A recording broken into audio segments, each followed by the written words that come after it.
Hi, I'm Jasmine with WTI, and we just upgraded our kitchen faucet to this touchless brushed nickel faucet from Qomolangma. They send you everything that you need for an easy installation. It took my husband no more than 30 minutes to have this hooked up, so that was really nice. I love the brushed nickel finish because it's really resistant to fingerprints and really easy to clean.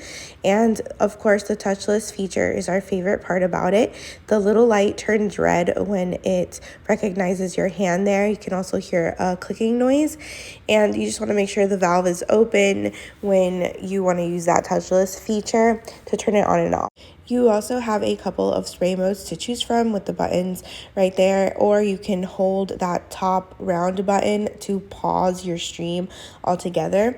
We love how it has a nice long hose so we can reach all corners of our sink when we want to use it to clean our sink. Another feature that sets this faucet apart from others is that it has a built-in timer.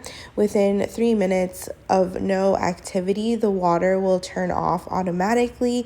This is nice if you have kids and they tend to leave the sink running. So if you're in the market for a faucet, don't get just any basic faucet.